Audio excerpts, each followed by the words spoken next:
Gold medal वाली बहू। सपना के पिता एक गरीब किसान थे। माँ पिता खेत में काम करते तो पीछे से सपना गांव के बच्चों के साथ हॉकी खेलती। एक दिन शाम को, सारा दिन खेलती रहती है, ये नहीं कि छोटे भाई को संभाले। माँ पता है, मैंने आज हॉकी में पास के गांव के लड़कों की टीम को हरा दिया। अरे वाह वाह मेरी बेटी, शाबाश। ये ले कर रुपया, जा जाकर टॉफी खा ले। सपना खुशी से पिता के गले लग जाती है और बाहर चली जाती है।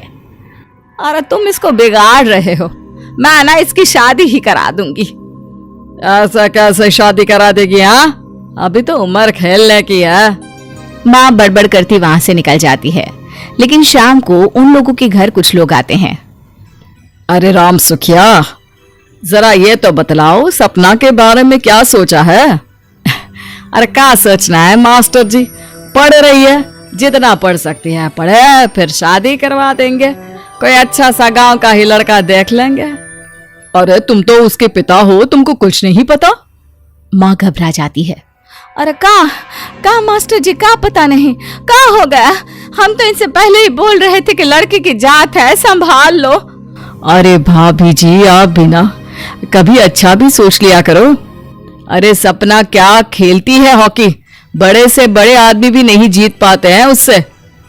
कल गांव में एक टीम आ रही है, लड़कियों की हॉकी खेलने उसे भेज देना, वहां शायद कुछ बात बन जाए। अरे ना ना मास्टर जी, कोई खेल वेल नहीं करवाना हम लोगों को, वो भी शहर के लोगों के साथ तो बिल्कुल भी ना। शहर के लोगों का ना कोई भरोसा नहीं होता मास्टर जी। अरे कैसी बात कर रही हो सपना की माँ, बुरा आदमी तो हर जगह मिल जाएगा, उसके लिए शहर का और गांव का। हाँ हाँ मास्टर जी, हम लोग तैयार हैं, कल आ जाएगी सपना वक्त से। माँ के लाख मना करने पर भी पिता सपना को हॉकी टीम के लिए भेज देते हैं। शाम को सपना वापस आती है, लेकिन लट के मुंह से। और क्या हो गया, मार खाई हो का? कौन मारेगा हमें? कोई मार वार खाकर नहीं आए। अरे फिर शकल पर 12 क्यों बजे हैं, बताओगी? देखो माँ, आप समझोगी नहीं, बताकर फायदा क्या है? अरे बिटिया रानी, हम तो समझेंगे ना, हमें ही बता दे। सपना पापा के गले लग जाती है।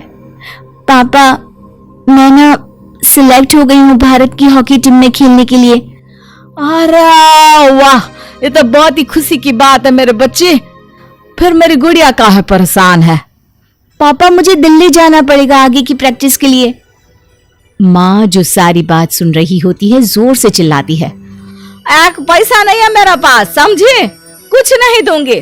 शादी के लिए लड़का फाइनल भी कर दिया है, कल्ले का बेटा, वो शादी कर लेगा तुमसे। सपना पिता की ओर देखती है।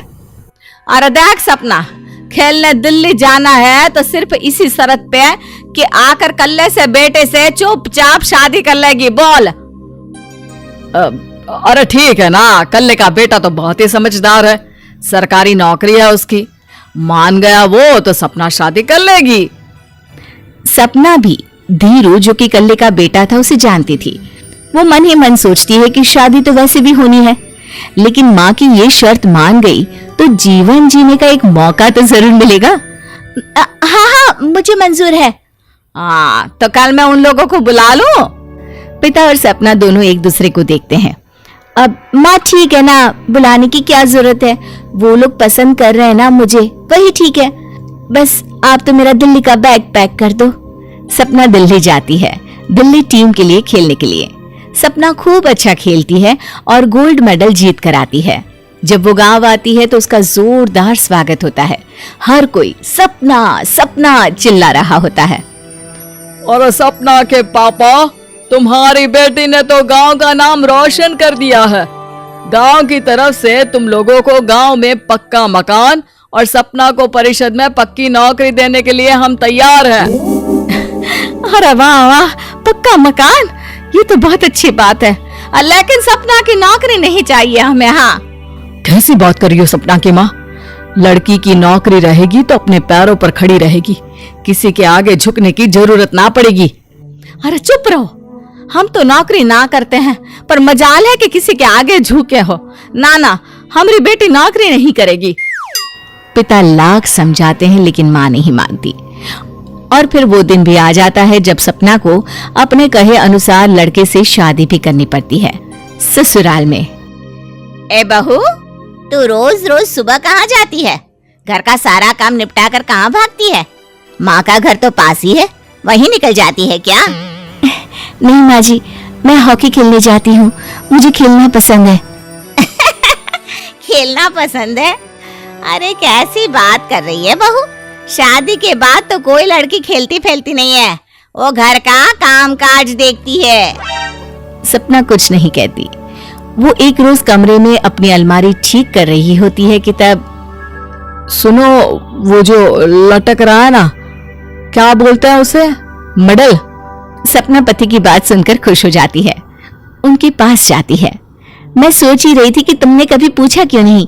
ये मेडल है, मैंने जीता है, पता है, हॉकी में बड़ा मैदान, बहुत से लोग, 2 टीम और फिर शुरू होता है जुनून। पता है, लगता है जैसे बस जिंदगी यही है, खेलते रहो, भागते रहो, दौड़ते रहो और लक्ष्य को पालो।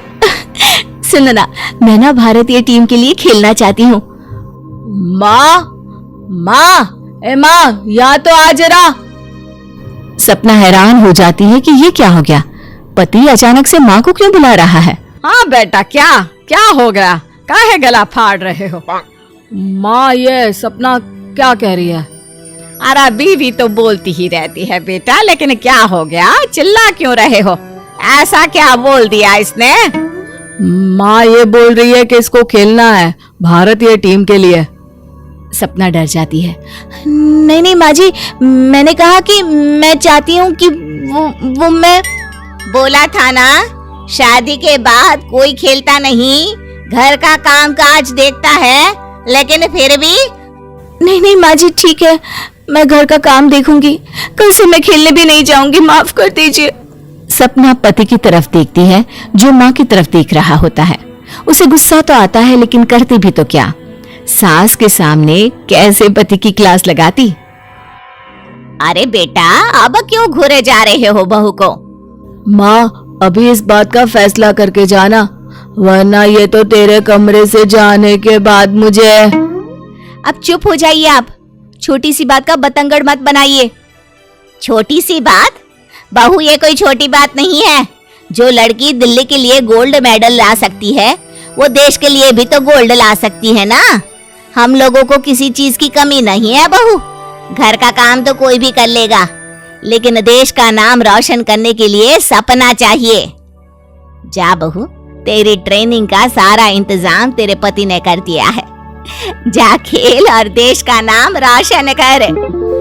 सपना की आंख में आंसू आ जाते हैं। वो सोचती है कि बेटियों को मायके के साथ अगर ससुराल में भी सहयोग मिले तो ऐसा कोई काम नहीं जो वो नहीं कर सकती है।